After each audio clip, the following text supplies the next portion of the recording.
Get 5 coffins ready. Hey everyone, welcome to my guide for Hades. Hades is a CC and sustained damage mage in SMITE, and is seen mostly in the solo lane, with a bit in the mid lane, but it depends on the matchup. If Hades excels in anything, it's being easy. So if you're having trouble finding your footing in SMITE, Hades might just have the game plan you can wrap your head around, so you can focus on learning the game rather than learning your character. Build-wise, Hades focuses mostly on lifesteal, with maybe 1 or 2 tank items, focusing mostly on the currently broken breastplate of determination. Hades needs to dive deep to deal damage, so he goes lifesteal to sustain himself during fights, and relies on his protections he gains from his ultimate to survive rather than building tanky and destroying his damage potential. Relics wise, you absolutely need Blink on Hades. It will become obvious why later on, but usually you buy Blink at level 12. First Relic you can go many routes. He's not really great in the early game, so TP helps him keep up with farm, but against aggressive junglers you may want beads instead. And in very good matchups for Hades, you can go something like a Thorns against a lot of basic attackers, Cursed Ankh against healers and shielders, and Frenzy for more guaranteed teamfight damage. Shard-wise, you can go a lot of different directions, but Claw Shard for all inning is the way to go. Recipe-wise, Bountiful Bow is the best all-rounder since Hades has a leap, silence, and a big burst heal in his core kit, so getting any of those off cooldown more quickly is always beneficial. Let's get to those abilities by talking about Hades' passive. Hades inflicts his passive on enemies by basic attacking them or hitting them with certain abilities like his first ability. Hades leaps underground and deals damage in an area around himself when the leap completes. Additionally, if an enemy has Hades' passive on them, he will slow them if he lands this ability on them. So a very, very simple combo is basic attacking and then leaping in for the slow.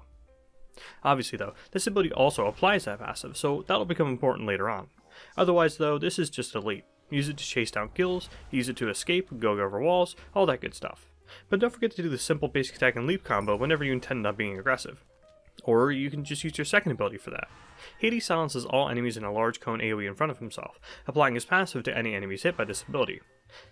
If they already had a passive stack on them though, they'll be feared instead for the entire duration, which by the way goes up to a whole 2 seconds. So a few combos with this. Basic attack 2 for an instant fear at close range, or leap in 2 for a long range fear. Or to get combos started, blink basic 2, but of course against more skittish enemies you may just want a 2 immediately. To follow up off of any of these combos, you want to use your third ability. Hades deals damage in an AoE around himself, and will also deal bonus damage to any enemies afflicted with his passive. And additionally, they will deal this damage in an AoE, meaning that if you're able to get a good grouping of enemies like in a minion wave or a jungle camp, you can deal absolutely absurd damage with this ability. In the hundreds, if not over 1,000 damage in the late game. And even better, Hades and his allies will be healed for every successful detonation. And unlike most abilities of this type, Hades has no limit to the amount of times you can heal off of this ability. That's if you get a serious grouping though, and convince an enemy god to stand in the group for you. This is where being in the solo lane comes in. Generally the gods played there have less range than the mages in the mid lane do, so they have a much harder time avoiding this 2-3 combo if they want to clear the wave. Still though, that's a lot of mana just for your wave clear, even if it does deal a lot of damage and heal you.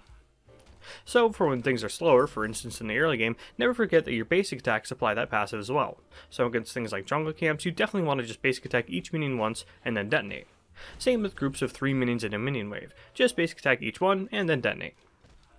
As for advice while using it, well, don't forget about that little wind up time. You don't actually need to start the ability in range for it to hit. You can 2 and then begin walking up while you 3 to get in range, just so that you spend as little time as possible out of position. That and begging your teammates not to kill the minion wave so that you can heal yourself and them is really all there is to this ability. Just keep the 3 main modes of usage in mind and choose which one best suits the situation.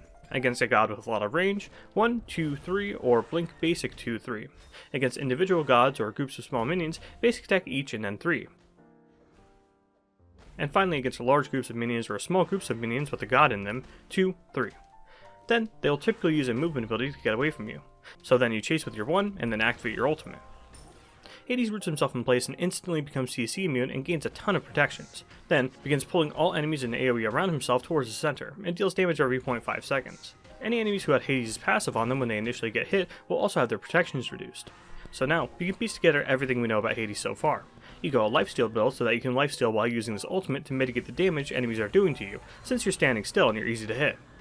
While of course dealing damage back to them since the lifesteal build still does plenty of damage. And you only go 1 or 2 defense items because Hades gets such an absurd amount of protection as well in this ability, 160 total at max rank. So if you try to go tank Hades, you'll be way overcapped on protections while in this ability. The cap of course being 325 protections, so 160, yeah, that's about half of the entire protections cap right there.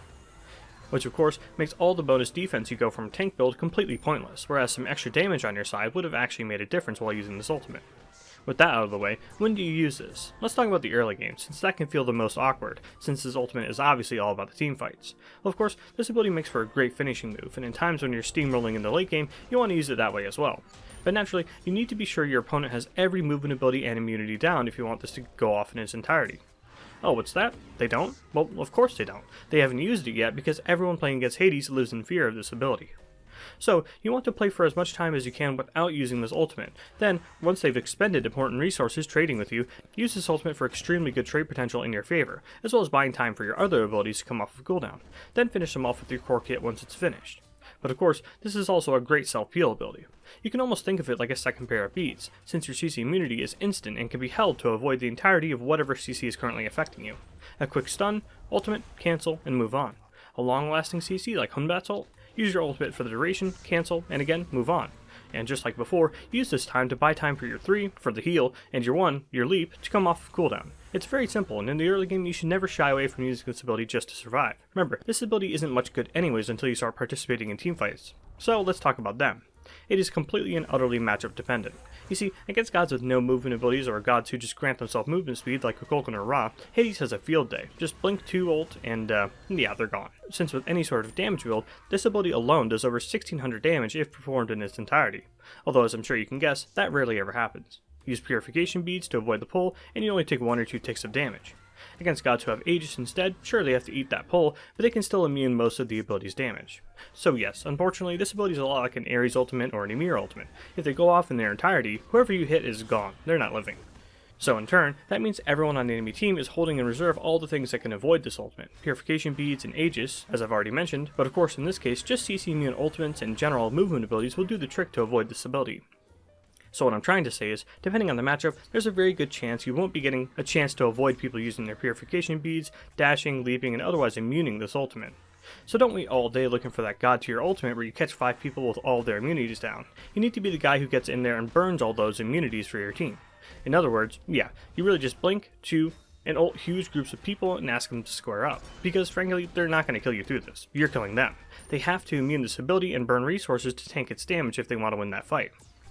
This is really the only difficult part about Hades, judging when it's good to ult. This is usually split into 2 situations. Either you're the one who burns all the enemy's resources, or you have an ally such as an Ares, a Cupid, a Cerberus, Xingqian, and so on, who burn a bunch of resources first for you, and then you go in with the cleanup. And of course, that latter situation is where Hades thrives, in a blind pick situation. You see, in a competitive situation where, you can trust your teammates, you can burn all of those resources with a Blink 2 ultimate and then have them sweep the rest of the fight up. But it's generally best if you have someone else with a clear-cut beads burner game plan like Ymir, Maui, Ares, and so on, who you can let go in first, burn everything, and then you blink in with this big brain and very difficult to perform ultimate. It's a little different with every team, but really what you want to go for every time with this ultimate, like a Charon ultimate, is just to try and affect as many targets as possible with this ability. So now, the main thing to know is when to cancel it. Yeah, when you stop affecting targets, cancel the ability. But remember, even keeping a seemingly less important target like a solo laner or a support is very impactful on the fight overall, so just keep the ult going even if you have a tank in there. If you have someone in the ult, that means they're not participating in the fight, so you're helping. But once no one's in the ult, cancel the ability immediately and start looking for other opportunities to participate. Here, I'll show you what I mean with some combos. 1, 2, 3. 1, 3, 2, basic attacks. 1, 2, ult. 3. Blink, 2, 3, 1. Blink, 2, ult. 1, 3. Blink, ult. 2, 3, 1. For ability leveling, you want your 3 at level 1. Remember, of course, to basic attack each minion you can before using your 3. From there you get your 2 at level 2, and your 1 at level 3. From there you max your 3, your 2, then your 1, leveling the ultimate whenever you can. You can max the 1 over the 2, but keeping the 2 at level 1 for most of the game feels pretty bad. Sorry, this guy's really boring. Yeah, if fun and hype plays are what you're after, Hades is not the guy. But geez, if a dominant laning phase and a consistent late game is what you're after, it's hard to deny Hades' effectiveness. In lane, if you're a warrior, what are you gonna do? He outclears you and heals, so yeah, have fun with that. And then late game, sure, he just blink ults, but with the current lifesteal build, he's every bit as tanky as any warrior, but does easily twice the damage if not more. And sure, once the ultimate's done, he's kinda meh, but he's got better chase down than most warriors, and with an unmissable second ability, he has a very easy time enabling his carries to get the job done once he's burned every movement ability and immunity under the sun with his ultimate. Weaknesses? Well, obviously you cannot play Hades into gods that apply 100% anti-heal. Gods like Serket, Odin, Osiris, sure they're not the best gods in the game, but if you get afflicted with that anti-heal, you can't survive in your ultimate, and it's goodbye for you. And funny enough, he struggles against other healers too. Hell Cleanse, Afro Ult, Emojis 2 and 3, they just sustain straight through Hades' ultimate, and he's just sat there not doing anything. And the multi-man cleanses like Afro and Hell are a serious problem for him. But you see the gist here. There are specific counters to Hades, so if you pick him later on in a draft, or pick him in a blind pick situation, there's a very good chance that Hades' game plan is going to work, and he's always going to burn immunities in fights, always going to be a pain to fight in lane, and difficult to gank and shut down once he hits level 5. So if that boringness factor grants him anything in return, it's consistency. If you're looking for a very safe solo laner who has the capability to win lane every single game, but will still teach you how to play matchups while having an impact in the late game, then Hades is your guy. That's all I have on Hades for now. Thanks for watching.